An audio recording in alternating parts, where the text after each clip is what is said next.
میں آج تبدیلی کے سفر کو تھوڑا سا اور نمایاں کرنا چاہتا ہوں. میرے ساتھ جو بچہ کھڑا ہے اس کی عمر 10 سال ہے. یہ راجن پور سے، ضلع راجن پور سے، جنوبی پنجاب میں سے اسلام آباد صرف خان صاحب کا جلسہ اٹینڈ کرنے کے لیے رات کو اس وقت 3 بجے اپنے والد کے ساتھ یہاں کھانے والے میرے ساتھ کھڑا ہے. اور میرے رائٹ سائڈ پہ جو حافظ محمد اسلم صاحب کھڑے، ان کا تعلق بھی راجن پور سے اور ان کی عمر 60 سال ہے. 10 سال کے بچے سے لے کے 60 سال کے بزرگ تک. اور حافظ صاحب اس وقت ریڑھی لگاتے ہیں جو آئس کریم بیچتے ہیں، اور اپنی 3 دن کی دہاڑی توڑ کے صرف خان صاحب کی محبت میں اس وقت اسلام آباد جا رہے ہیں. آپ خود اندازہ کر لیجئے کہ 10 سے لے کے 60 تک کا سفر جب اس طرح کے لوگ نکلیں گے تو تبدیلی کیسے نہیں آئے گی. وہ سمجھ رہے تھے کہ شاید ہمارا اختتام ہوگا. میں سمجھ رہا ہوں کہ ہمارا کل سے آغاز ہونے جا رہا ہے اور اصل تبدیلی کل 27 مارچ کو اسلام آباد میں نظر آئے گی.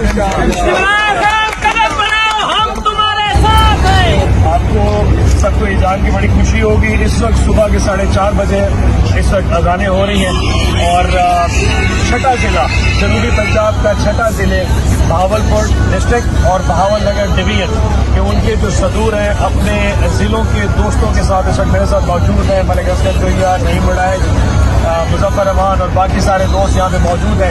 جیسے آپ کو نظر آ رہا ہے اس وقت یہ 13 بسوں کا قافلہ، 2 انسان اور لاتعداد گاڑیاں آپ کو نظر آ رہی ہیں. یہ اس وقت اسلام آباد اپنے لیڈر کی کال کے اوپر رواں دواں ہے. مجال ہے کسی کے چہرے کے اوپر کوئی ہلکی سی تھکاوٹ بھی آپ کو نظر آ رہی ہوگی.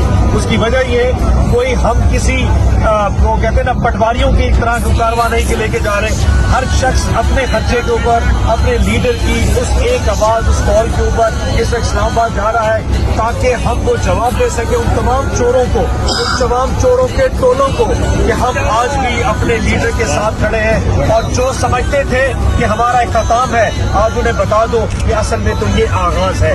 تبدیلی کل 27 مارچ کو، یعنی کہ کل نہیں، آج 27 مارچ کو شام 4 بجے جب دنیا دیکھے گی. پریڈ گراؤنڈ تو بہت چھوٹا نظر آئے گا آپ کو. پورا فیصل ایوینیو کی سڑک 0 پوائنٹ سے پریڈ گراؤنڈ تک یہ لاتعداد لوگ نظر آئیں گے. اور میں سلام پیش کرتا ہوں ان تمام جنوبی پنجاب کے دوستوں کو جو اپنے خان کی کال پہ اسلام آباد جا رہے ہیں. پاکستان زندہ باد، خان زندہ باد.